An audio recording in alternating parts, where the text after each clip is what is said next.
Bismillahirrahmanirrahim. Assalamualaikum warahmatullahi wabarakatuh. Waalaikumsalam warahmatullahi wabarakatuh. Alhamdulillahirrabbilalamin. Allahumma sholli wa sallim ala sayyidina Muhammad. Masya Allah, Bapak Ibu, teman-teman semuanya, apa kabar? Baik, ini panitia mengamanahkan kami untuk membahas menjadi orang tua bekerja yang hebat bagi perkembangan anak, ya. Bisa jadi semuanya udah hebat sebetulnya, ya. Hanya izinkan kita siang hari ini untuk sharing, ya, Jumat Barokah, ya. Jadi saya mau pakai slide aja deh biar gampang sharingnya. Saya izin share screen terlebih dahulu, ya. Iya, baik. Mudah-mudahan terlihat, ya. Sudah terlihat, ya. Ya, jadi orang tua bekerja yang hebat bagi perkembangan anak, ya. Mungkin ini bisa untuk siapa aja ini, ya. Bisa untuk ibu, bisa untuk ayah, bisa juga yang belum berumah tangga, calon, karena insya Allah semuanya jadi calon orang tua, ya. Baik, namun khususnya nih buat ibu-ibu nih, karena ibu punya dilematis, ya. Jadi dilema seorang ibu, ya, ibu bekerja dan ibu rumah tangga nih, ada beberapa dilemanya, ya. Kalau ibu bekerja sering ada kalimat gini, ya, enggak, kasihan tuh anaknya dititipin ke orang, kan ada yang gitu, ya. Terus atau ambisius banget sih ngejar karir sampai rela ninggalin anak. Nah, itu sering didengar oleh ibu bekerja nih, tanggapan-tanggapan orang. Tapi ibu rumah tangga juga jangan salah, ini juga sering diomongin orang. Apa yang dibilangin? Ijazah nganggur dong, gitu. Ngeselin, ya. Jadi serba salah, ya, Bu. Ya, makanya terus ada lagi yang bilang pengen tuh kayak temennya yang berkarir mapan gitu. Ya, nah jadi ini dilema lah kalau ibu-ibu yang baik yang bekerja maupun yang di rumah tangga juga. Nah, ini harus sama-sama kita ya sikapi, ya. Kemudian juga yang sering disangkakan oleh ibu bekerja dan ibu rumah tangga, ya. Jadi ibu bekerja ini sering begini, ya. Enaknya dia nggak dikejar deadline oleh si bos gitu, menganggap ibu rumah tangga begitu gitu, ya. Terus kalau kata ibu rumah tangga, enaknya dia nggak pusing mikirin kerjaan rumah kan gitu. Ini prasangka nih, ya. Atau enaknya bisa 24 jam full bersama anak, itu kata ibu bekerja terhadap ibu yang rumah tangga. Ibu rumah tangga juga mikirnya apa? Enaknya dia bisa hangout tanpa bawa anak, nah gitu, ya. Terus enaknya dia bisa masakin suami dan nggak boros jajan, kata ibu yang rumah tangga. Enaknya dia bisa sering makan di luar rumah. Jadi semua sangkaan-sangkaan ini ada pada ibu yang bekerja maupun ibu yang rumah tangga. Jadi gimana dong caranya sikap kita ini? Stop aja berprasangka negatif. Karena kalau kita terus berprasangka negatif, itu nanti yang membuat kita berat, bahkan sakit, bahkan akan menjadi orang tua yang berang, atau orang tua yang sering marah-marah, atau orang tua yang toksik terhadap anaknya. Ya. Nah, kemudian kondisi pandemi kan sebetulnya membuat seorang ibu bisa bekerja dan juga urus anak karena lebih sering WFH kan. Bisa jadi ini doanya banyak ibu loh. Makanya satu masa itu kita kerjanya semua di rumah, ya. Mungkin sekarang sudah ada yang kerja di kantor, walaupun kemudian ada yang ya separuh-separuh gitu kan. Ya ini hikmah juga, ya, hikmah juga. Makanya perlu diterima, bersikapi dengan baik sebetulnya, ya. Saya sendiri ibu bekerja sebetulnya. Tapi pada saat kondisi pandemi saya betul-betul bekerja dari rumah, dekat dengan anak, ya. Dan ya ini karena anak sudah besar-besar jadinya ya alhamdulillah ya lebih gampang lagi mengatur pekerjaan di rumah, ya. Memang buat anaknya yang masih kecil-kecil ini perlu keterampilan khusus ya, untuk mengatur ini gitu kan. Nah, terkadang heboh gitu ya anak-anak, ya Allah. Tapi inilah konsekuensi sebetulnya, ya. Yang penting ya ini ada lucu nih, baru saya dapati meme-meme yang lucu nih, anaknya diikat. Lucu banget. Tapi ada yang beneran di Indonesia, bener-bener tuh bapak anaknya diikat loh. Ini gawat emang ini. Tega banget ini, Bu. Makanya ini putus asa. Nah, makanya nih hati-hati nih, jangan sampai muncul gaya parenting kayak gini. Terlalu kreatif ini ya kayaknya, ya. Iya, ya Allah. Ini walaupun anak masih kecil dia ingat loh nanti loh. Tapi ini walaupun masih kecil dia ingat loh. Ini akan menjadi memori buruk. Makanya disebut inner child yang luka terhadap pengasuhan. Hati-hati kayak gini. Jadi kalau gitu gimana sih? Ya atur aja, belajar aja manajemen ibu bekerja. Belajar aja manajemen waktu ibu rumah tangga, sekarang gampang kok. Searching aja, bahkan sekarang ngatur lemari aja supaya rapi gampang, kita tinggal searching aja di YouTube kayak di Google kayak gimana caranya, ngatur dapur aja ada caranya, ya. Yang penting belajar aja gitu. Nah, kemudian kalau untuk pola asuh bagaimana? Ya, mari kita terapkan pola asuh ya, yang nantinya kita sebut positive parenting. Ya, positive parenting. Oke? Nah, apa itu positive parenting? Ya, jadi salah satu pola asuh yang bisa diterapkan oleh orang tua adalah positive parenting atau pengasuhan positif. Ya, di mana ya positive parenting ini mengedepankan rasa kasih sayang terhadap anak bukan dengan kekerasan. Tadi itu termasuk kekerasan tuh yang diikat anaknya. Ya, dan dalam pola asuh ini orang tua bisa menjadi tempat bercerita bagi anak. Ya, jangan begitu anak menjadi tidak takut mengutarakan keinginannya kepada orang tua dan permasalahannya. Ini saya garis bawahi ya, tempat bercerita bagi anak. Artinya gini, buat teman-teman yang bekerja kan pulang di rumah kan masih bisa anak ya kita orang tua jadi tempat cerita. Tapi tempat cerita itu tolong yang enak. Kadang anak baru belum selesai cerita kita sudah cut, kita sudah interupsi, langsung kasih nasihat, langsung kasih arahan. Nah ini yang perlu sabar sedikit, ya. Patokannya ini, baik yang ibu di rumah tangga atau maupun yang bekerja. Pokoknya kita lakukan positive parenting. Ciri khasnya adalah tempat bercerita bagi anak, ya tempat musyawarahnya anak. Ya. Kemudian di Islam ini diatur di surat Ali Imran 159 ya. Bismillahirrahmanirrahim. Fabima rahmatin minallah lintalahum. Maka karena rahmat dari Allah, engkau bersikap lemah lembut terhadap mereka. Ini ayat ini saya paling cinta banget nih untuk ya dipakai untuk ya bagaimana positive parenting tadi ya. Kemudian walau kunta fazzan ghalizal qalb lan faddu min hawlik. Sekiranya engkau berlaku keras dan berhati kasar, tentulah mereka menjauhkan dari sekitarmu. Ya. Nah ini, jadi kalau diingatkan kita oleh Allah, kalau kita keras dan kasar, dia menjauh dari sekitar kita. Ini bahaya kalau menjauh. Bisa kena penyimpangan-penyimpangan. Ya, pasien-pasien kami yang kami rawat sejak tahun 98 ya sampai sekarang ini, ya kan masih terus-terusan ini itu salah satu dikarenakan adalah orang tuanya keras dan berhati kasar. Makanya mereka menjauh. Nah, pada saat menjauh, ketemu orang yang salah, dapat solusi yang salah. Nah, terus kata ibu-ibu gini, Bu Isa saya sudah lembut, tapi tuh anak masih ngeselin, masih songong gitu ya. Ini ada selanjutannya nih. Fa'fu anhum wastaghfir lahum. Maka maafkanlah mereka dan mohonkan ampun bagi mereka. Jadi kalau ibu lembut tuh anak masih songong, ibu harus bilang, ya Allah, saya maafkan anakku, ya Allah. Bahkan sebut namanya. Ya, sebut namanya anak ini. Oke? Dan mohonkan ampun.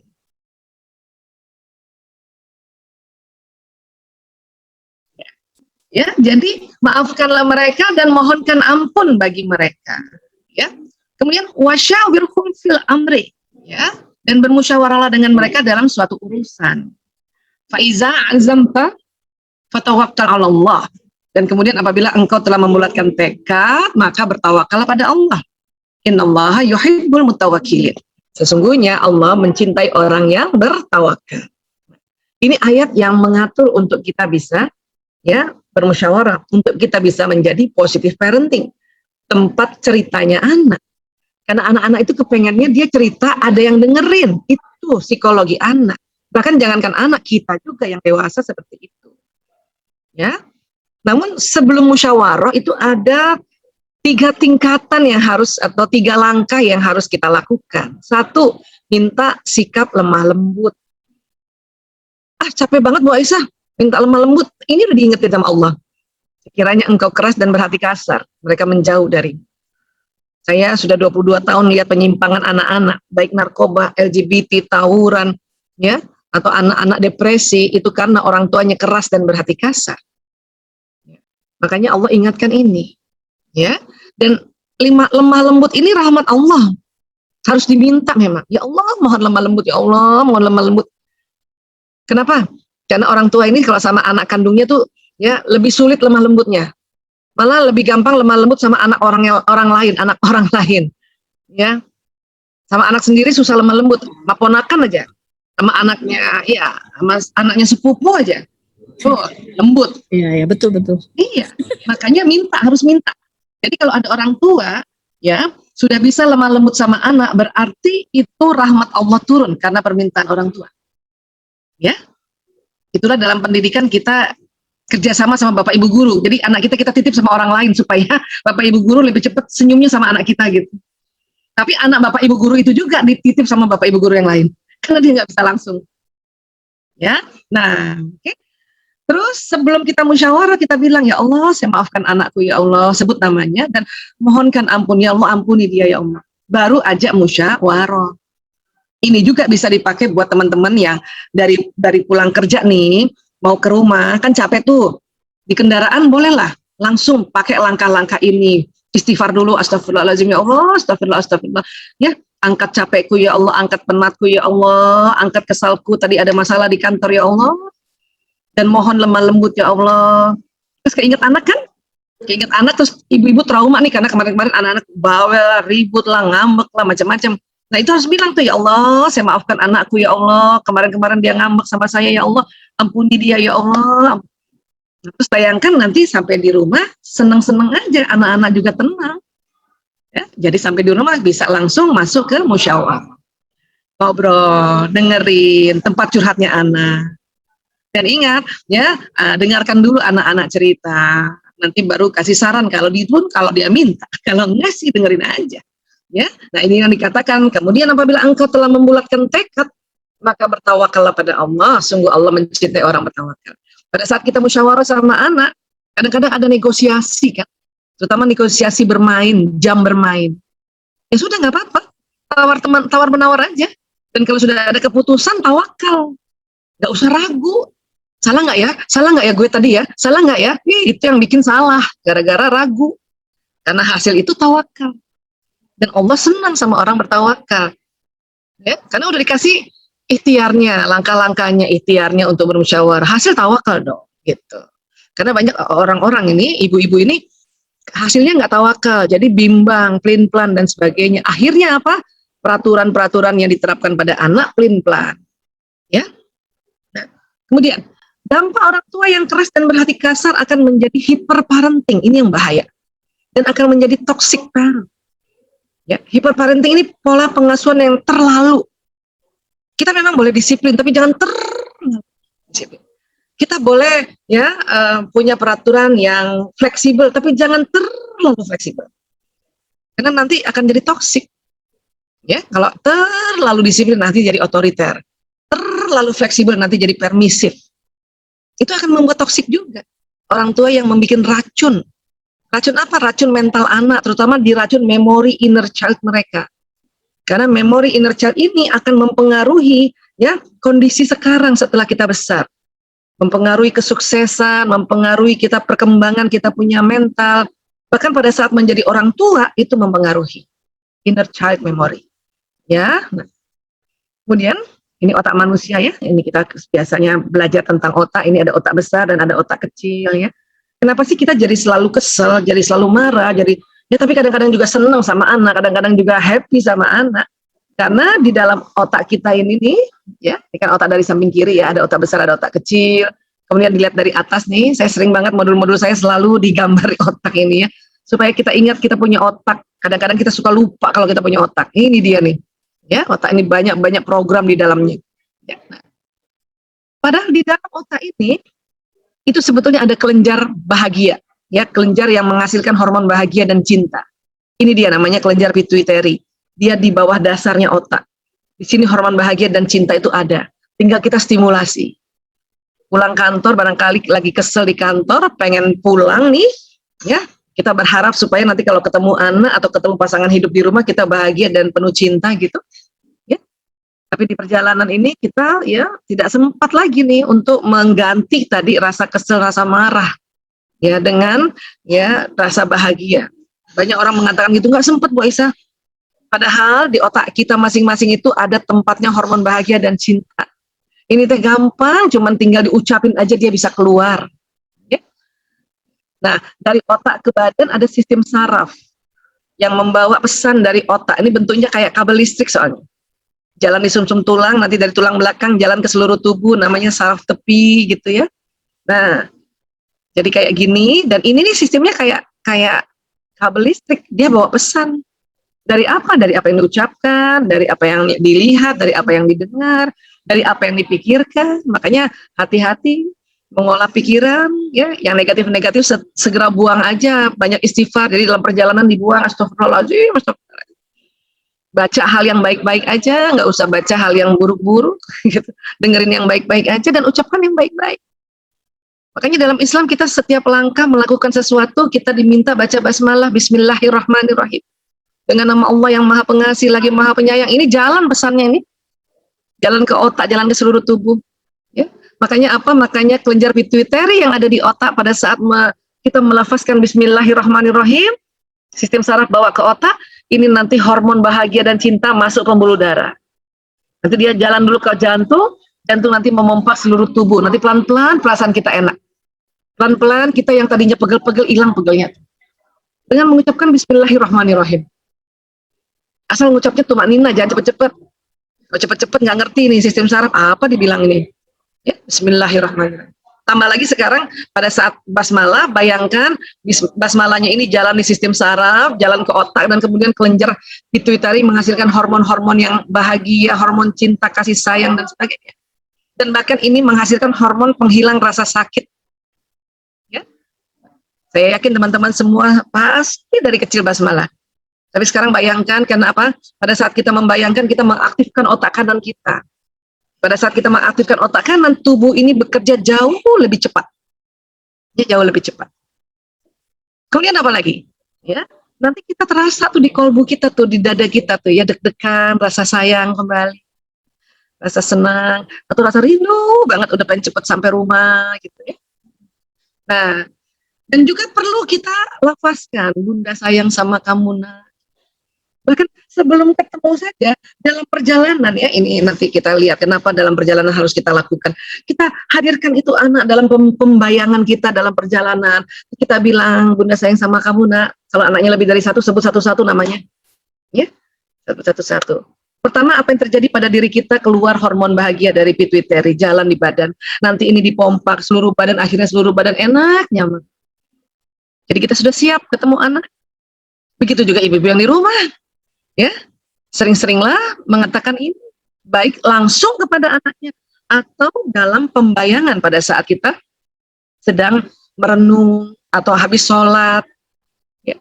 Supaya apa? Supaya kita tuh bahagia. Dan keren lagi kalau nanti sampai ketemu anaknya, Bunda sayang sama kamu. Gitu. Anak-anak tuh butuh kata-kata ini, supaya apa?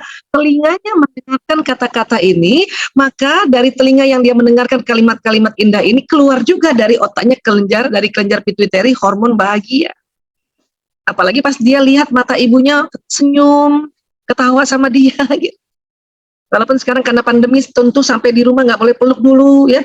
Kita ajarkan anak, Bunda mandi dulu, Bunda mandi dulu. Nggak bisa lagi lele-lese, mandi aja dulu. Habis mandi baru beres. Dan untungnya mandi itu akan ya membersihkan seluruh tubuh dari segala kotoran, ya. Bahkan juga membuat segar. Sehingga pada saat ketemu anak sudah segar lagi. Ini sebetulnya habit atau kebiasaan-kebiasaan yang dipaksa oleh ya new normal ini, itu banyak sekali hikmahnya. Banyak sekali hikmahnya. Ya. Termasuk itu tadi, kita pulang kerja nggak lagi kayak dulu mampir-mampir, terlalu sering mampir, nongkrong-nongkrong, kongkong langsung pulang. Itu banyak banget. Dan memang untuk merubah perilaku seseorang itu nggak bisa cuma 3 bulan, memang tahunan itu. Ya, buat saya pribadi hikmahnya pandemi seperti itu. Jadi kita yang nggak penting-penting, kita bisa potong-potong itu sehingga cepat ke rumah. Gitu. Karena anak-anak butuh ini sekarang, ya butuh kehadiran orang tuanya. Kemudian hindari memberikan label buruk pada anak. Dampaknya akan membentuk citra diri buruk pada anak. Kamu ini pemalas. Dia dengarkan nanti dia akan jalan di badan pemalas. Bahkan dia mikir-mikir. Kayak pemalas. Akhirnya apa? Malas betulan nanti. Ya? Kamu ini pembohong. Bohong betulan loh. Hati-hati. Ya? Penakut tuh. Ya. Jadi bedakan. Kalau misalnya mau kita bilang, kakak takut. Itu beda dengan kamu nih penakut, itu beda. Ya, kalau kamu nih penakut itu yang tersinggung nanti adalah ya pelakunya, si anaknya. Tapi kalau kakak takut, kakak sedang takut, itu yang dikenakan adalah perilakunya. Perilaku anak mau dengan dia merubah perilaku yang mungkin dia takut karena habis nonton film horor kah? Ya, makanya minta temenin bundanya ke kamar mandi, dan dia nanti bisa dari perilaku takut itu bisa jadi berani lagi gitu. Tapi kalau yang kita kenakan bukan pelakunya, maka ya anak ini akan goncang dan dia akan terekam lagi di dalam memorinya bahwa oh ya saya penakut atau saya pemalas, saya pembohong, saya pencuri dan sebagainya. Ya.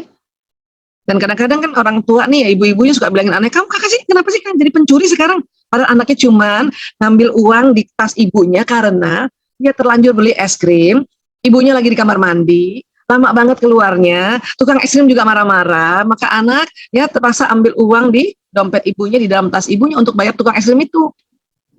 Ibunya juga lama di kamar mandi, kan gitu. Dan ibu langsung mencapnya, kamu nih pencuri ya. Astagfirullahaladzim. Itu yang bikin anak-anak sedih. Dan kalau yang ngomong ibunya itu anak jauh lebih sedih lagi.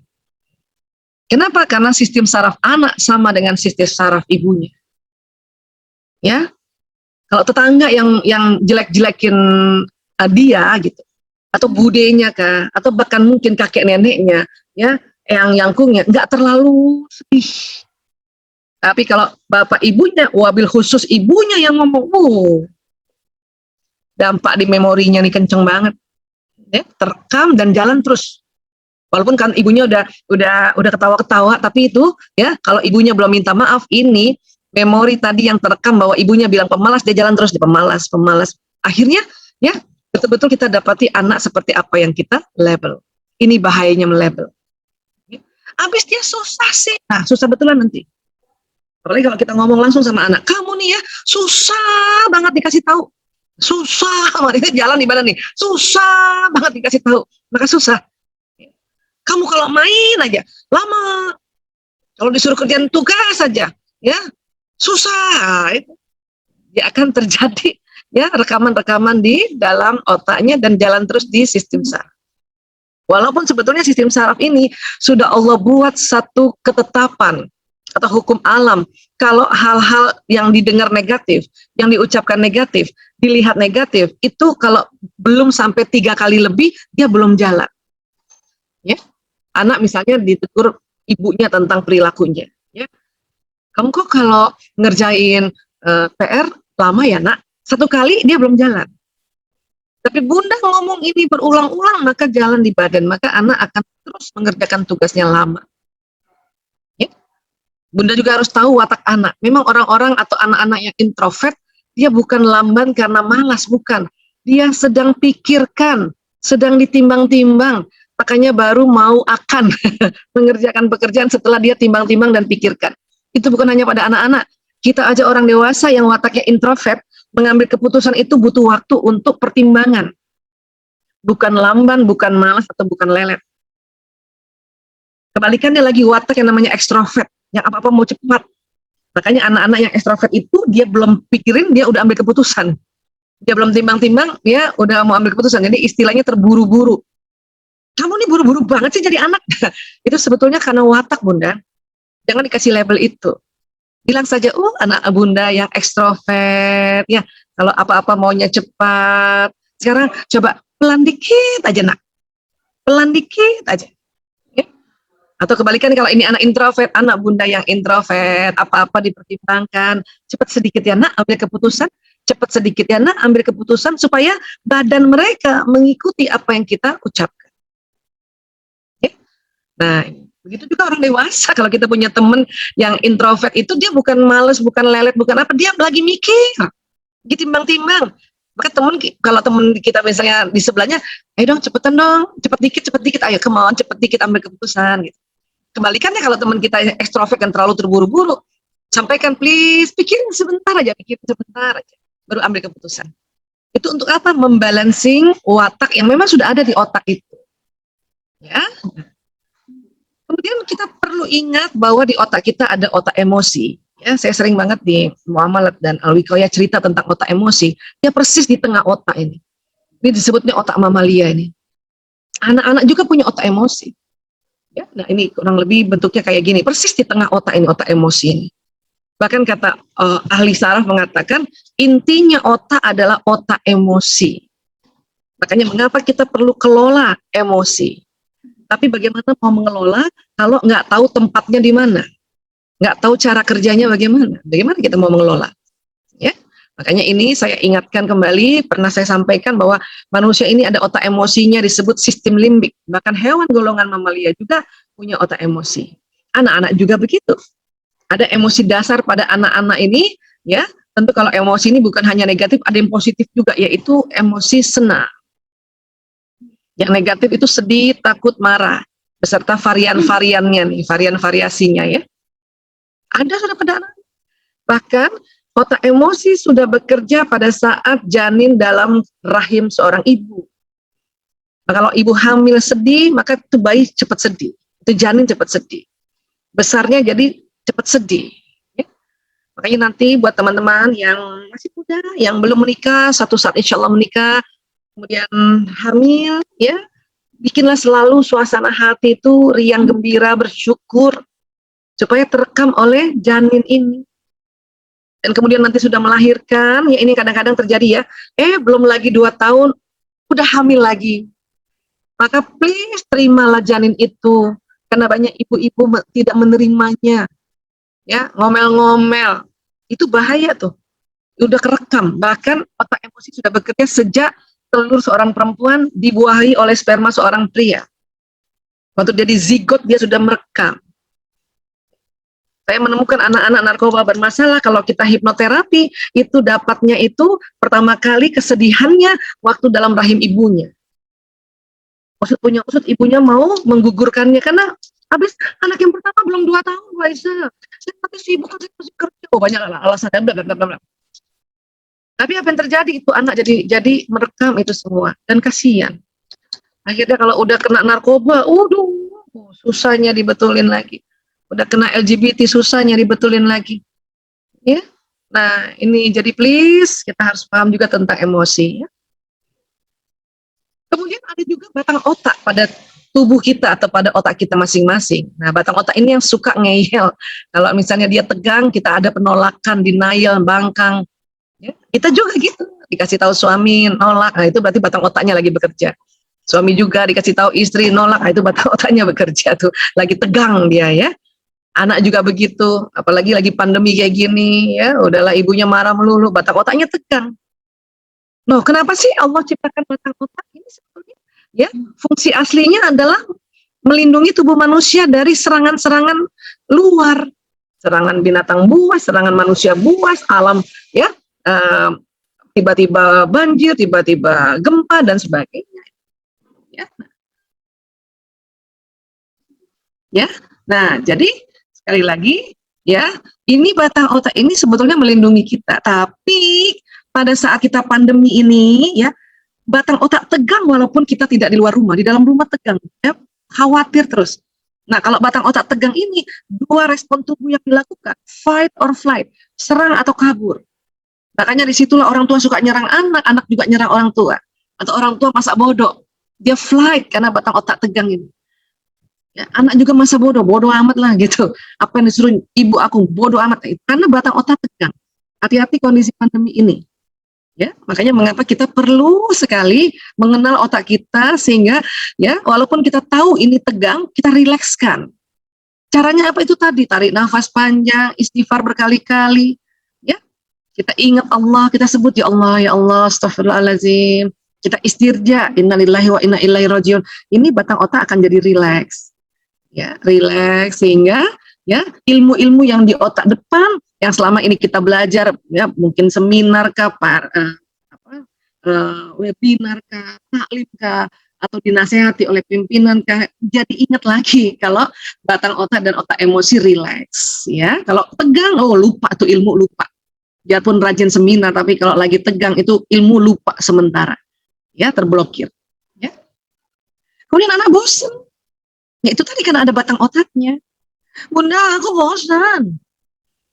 Kenapa bosannya? Nah ini gurunya nggak tahu, nggak ngerti gurunya ngomong apa, gitu kata anak gitu ya.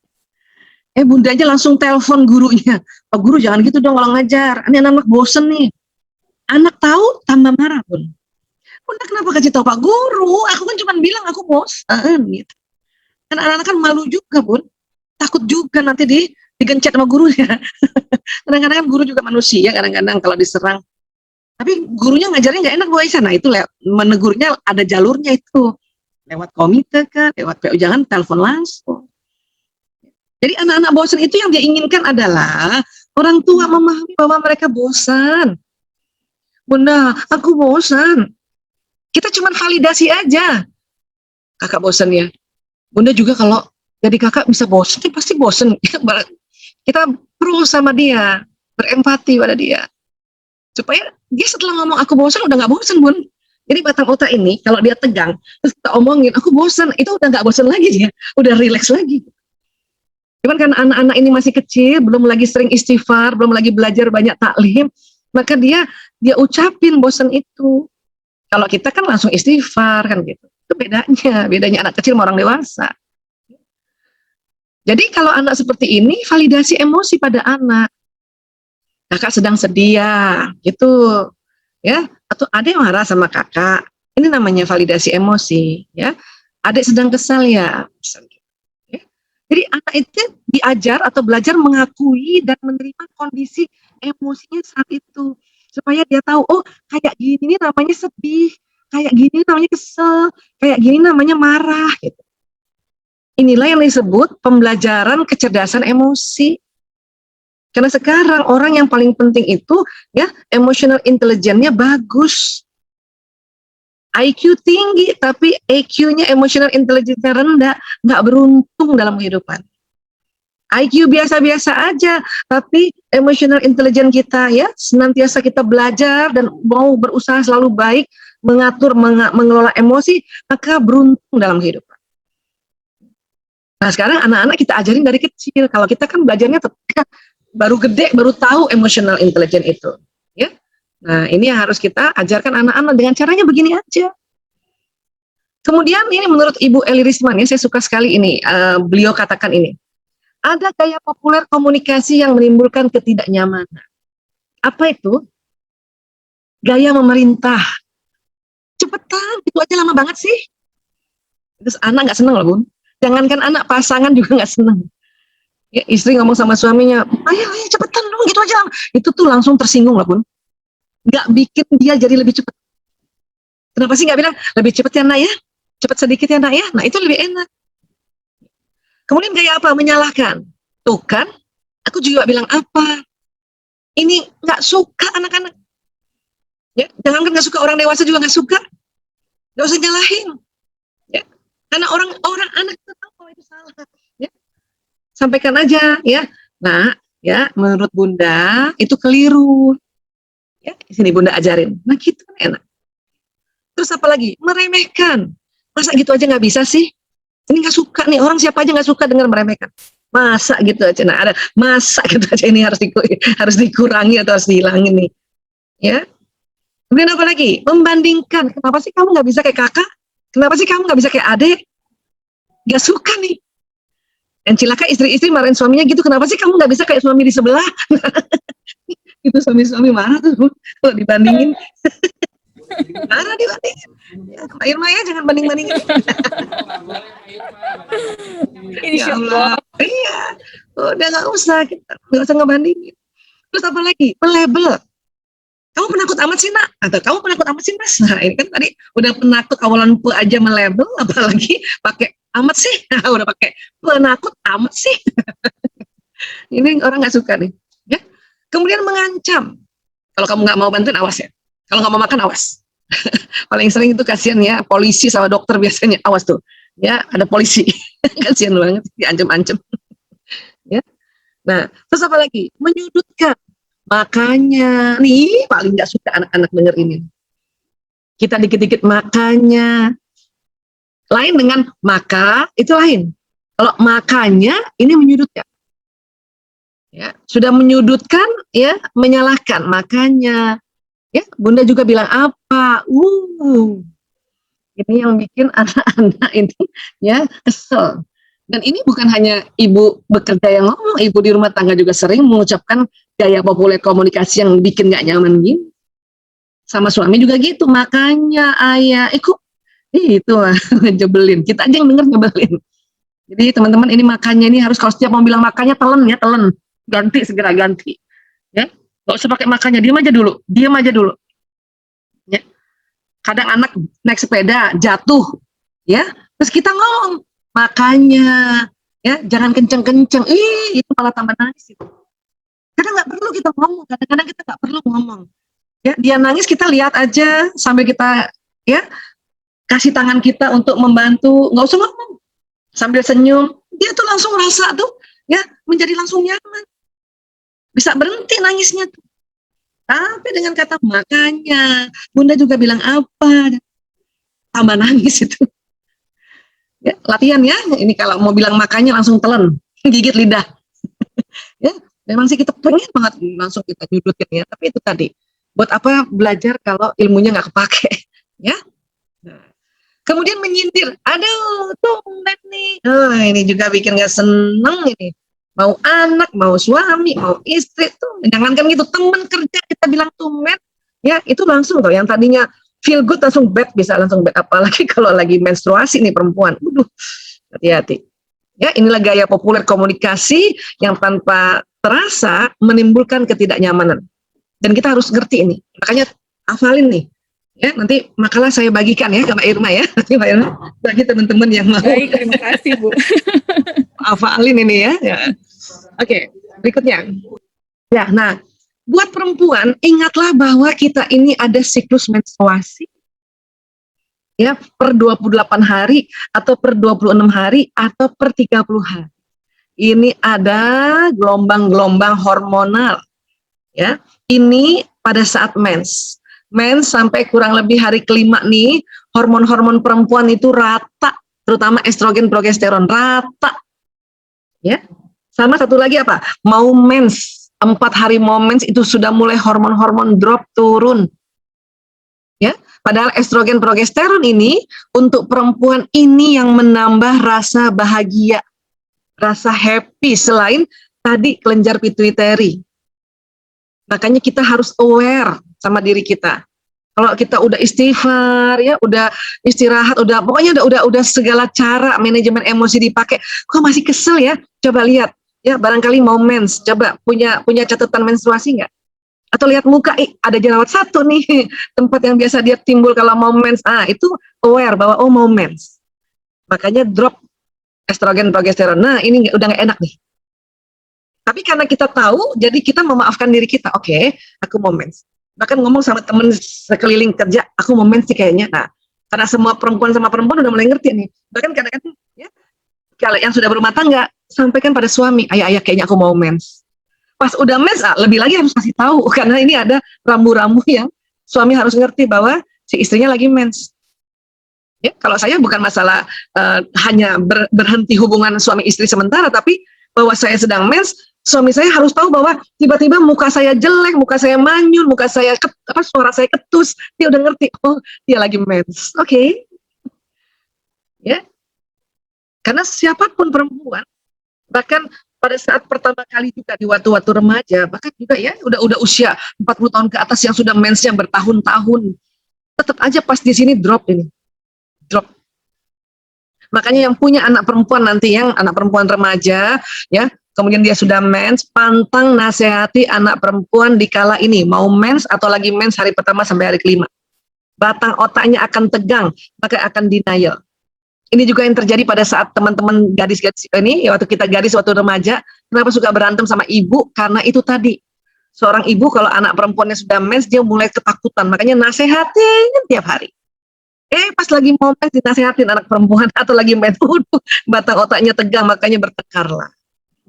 Jadi kapan nasehatin anak-anak perempuan? Atau kapan diri kita tuh enak dinasehatin? Ini, masa subur ini. Ya, kurang lebih ya hari ke-10 lah setelah mens ini enak nih. Ya. Di luar negeri, di sekolah yang bagus, terutama di Amerika, kalau ada ulangan matematika, ulangan memang ujian matematika, kemudian anak perempuan itu sedang menstruasi, ujian matematikanya ditunda untuk anak perempuan itu. Saking apa? Saking kalau kita lagi mens, otak analisa kita terganggu karena hormon ini rata.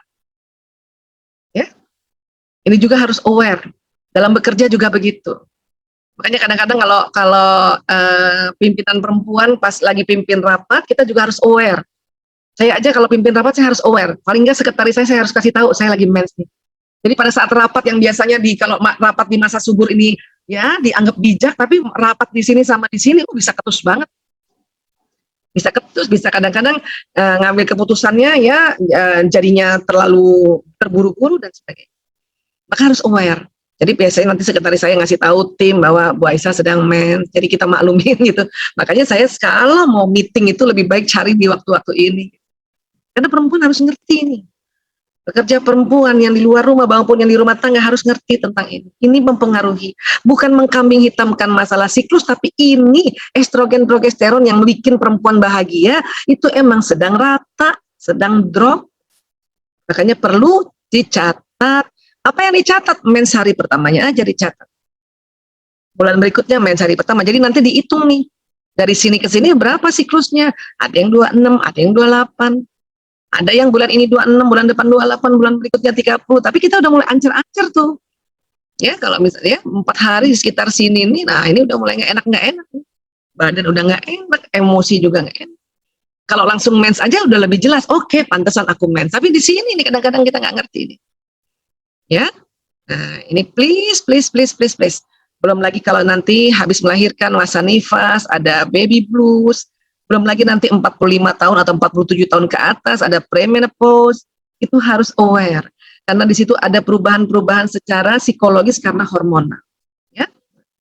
Kemudian, tips berikutnya adalah, kita dulu pernah belajar ya, bahwa tubuh manusia itu ada badan kasarnya atau badan seluler, dan ternyata juga ada badan bioplasmiknya. Ada nur, ada cahaya yang keluar dari tubuh. Ya, ada gelombang elektromagnetik. Ini aura ya Bu Aisyah. Aura itu medannya, ini namanya aura, medannya nih, lapangannya namanya aura. Gelombangnya namanya gelombang elektromagnetik atau cahaya atau nur. Ya. Ini keseluruhannya namanya badan bioplasmik. Manusia ada ini. Ya. Memangnya dari mana sih dia keluar? Dari ini, pembuluh meridian di bawah kulit. Dan ini ada pintunya ini. Dia ini bisa terbuka tertutup pintunya. Dengan cara apa? Berputar. Berputar ya seperti tawaf. Ya, berlawanan arah jarum jam. Kalau lancar ini, lancar putarannya, maka gelombang ini jalannya lancar. Dan gelombang ini ya akan membawa apa yang kita keluhkan, ya, apa yang kita ucapkan, apa yang kita doakan dan apa yang kita niatkan, dan apa yang kita sangka. Jadi ini nih bisa membawa ke alam semesta ini. Jadi panjang banget. Makanya kenapa kita dilarang banyak-banyak mengeluh, karena keluhan itu bisa terbroadcast. Ya. Nggak enak, nanti kena sama orang di sekeliling. Makanya vibe atau vibrasi kerja nggak enak. Kalau kita ngeluh melulu. Ya. Bukan berarti nggak boleh ngeluh tapi cepat-cepat istighfar. Dan segera ya keluhannya diganti positif. Kalau nggak enak sekeliling ini. Yang bahaya adalah ini bisa menarik apa? Menarik peristiwa, menarik kejadian seperti apa yang dikeluhkan. Ya, saya sering sosialisasikan ini. Karena apa? Karena kita banyak yang belum belajar tentang ini. Kalaupun sudah belajar suka lupa tentang ini. Ya. Nah, sinyal ini juga yang nanti akan membawa apa? Pesan prasangka, pesan niat, dan pesan doa kita. Itulah makanya doa bisa terkabulkan, niat bisa terkabulkan. Prasangka bisa kejadian. Itulah Allah berfirman dalam hadis qudsi, aku mengikuti prasangka hambaku. Karena Allah sudah membuat satu hukum alam, sebuah ketetapan seperti ini. Nah, prasangka nanti terbagi dua. Prasangka buruk, prasangka baik. Su'uzon sama husnuzon. Husnu juga ketarik, su'u juga bisa ketarik. Ya? Dan manusia dalam sehari bisa 60.000 kali prasangka. Ya? Nah, ini dia. Pertama, dia akan ya membawa sekeliling kita ini nggak enak. Kedua, ini akan ditarik prasangka ini. Niatan kita ini ditarik akan kejadian. Makanya kalau kita bikin goal setting itu kan dalam bentuk niat, maka goal setting itu akan terjadi karena kita ya mengucapkan, membayangkan, dan ini dibawa oleh goal setting diangkat tangan ya akhirnya menjadi doa, itu lebih kenceng lagi. Doa, niat, prasangka ini memang terbroadcast, tapi bedanya doa lebih panjang sinyalnya ya dibanding niat lebih panjang daripada prasangka. Tapi sekali lagi manusia dalam sehari berprasangka 60.000 kali. Komposisi su'uzon dengan husnuzonnya ini mungkin masih banyak su'uzonnya. Makanya kejadian di peristiwa kehidupan kita ya su'uzon itu, hati-hati. Nah sekarang, Karena kita punya sinyal, dan sinyal anak sama dengan sinyal ibu. Maka please di tempat bekerja, ingatlah baik-baik aja tentang anak.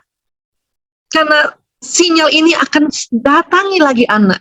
Karena sinyal ini bisa tembus dinding-dinding tempat kerja, tembus jalanan, dan dia akan datang ke tempat anak.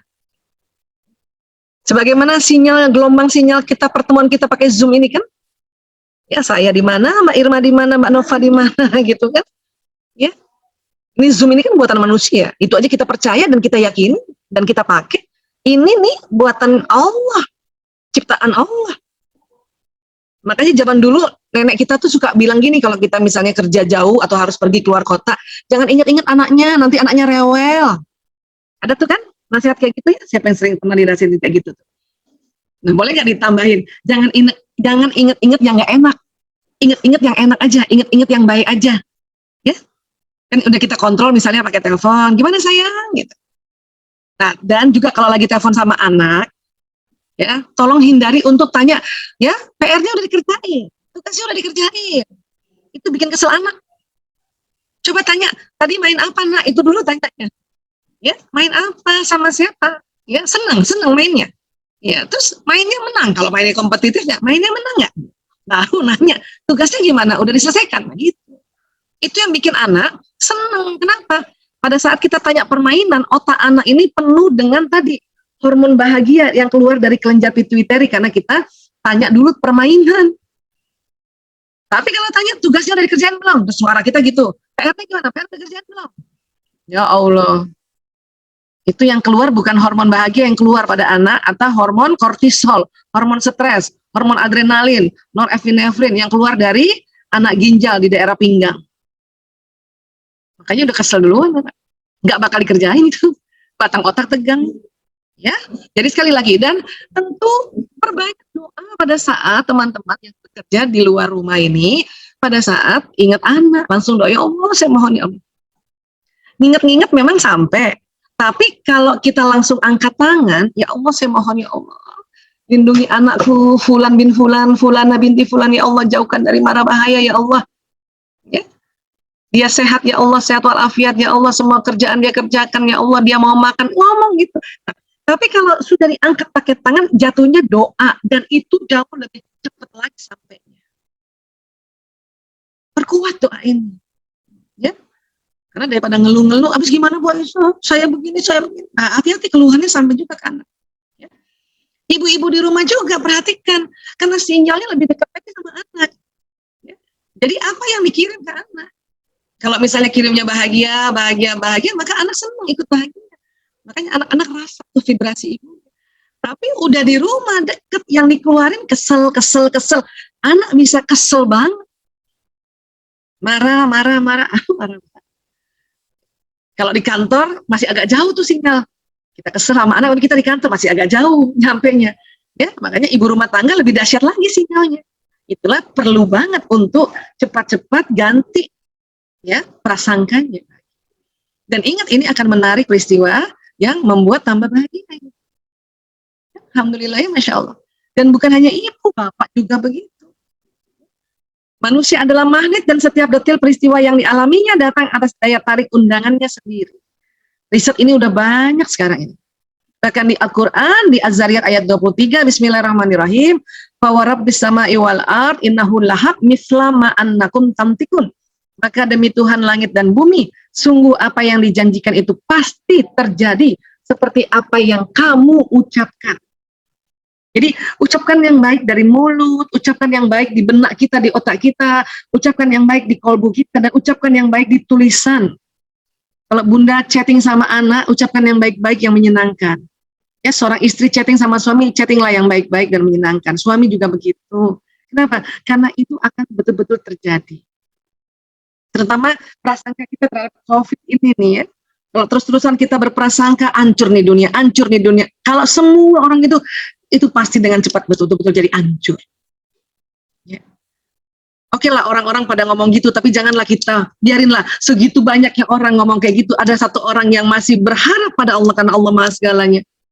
Ya Allah, memang dunia ini resesi, memang ini hancur, tapi ya Allah, Engkau yang maha memberi rezeki, Engkau yang maha meluaskan rezeki, Engkau yang maha kaya lagi maha mengayakan ya Allah.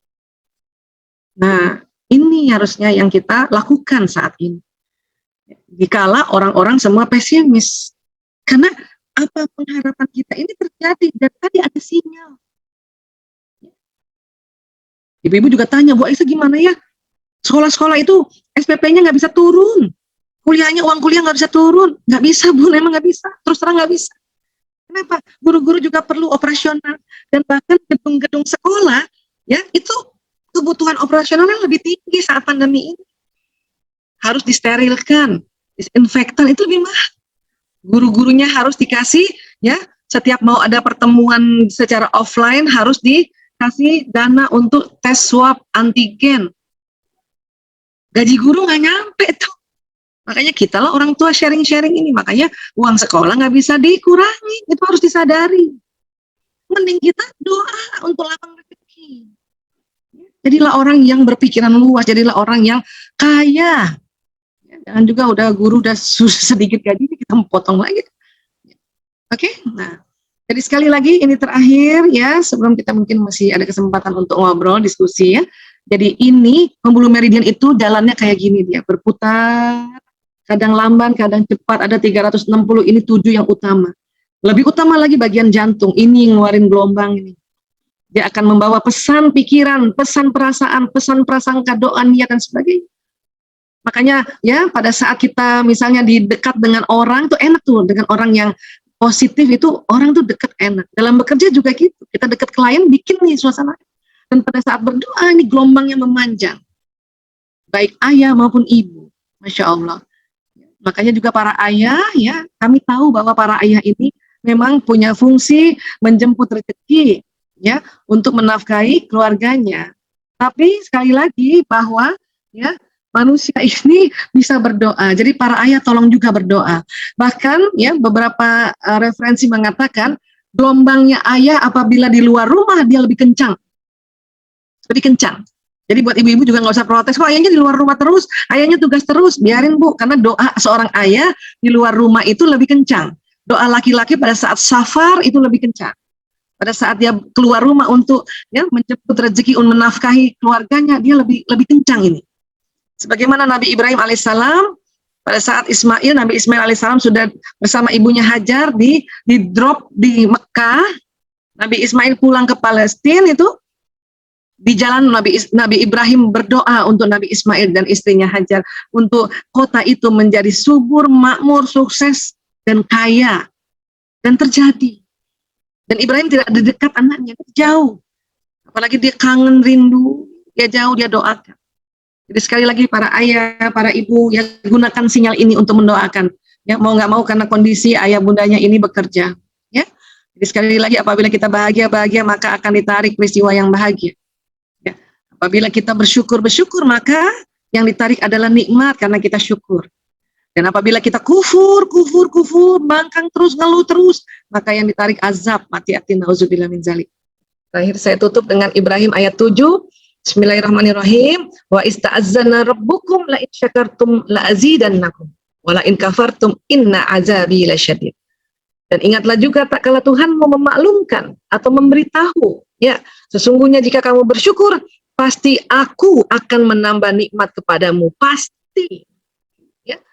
Dan jika kamu mengingkari nikmatku atau kufur, maka sesungguhnya azabku sangat pedih. Ya, sadaqallahul azim. Jadi inilah kira-kira, mudah-mudahan ini bisa merefresh kembali ya apa yang sebetulnya Bapak Ibu sudah lakukan, teman-teman sudah lakukan. Ya, terima kasih. Lebih kurangnya mohon maaf lahir batin. Ya, wabillahi taufiq wal hidayah, wallahu a'lam bishawab. Assalamualaikum warahmatullahi wabarakatuh.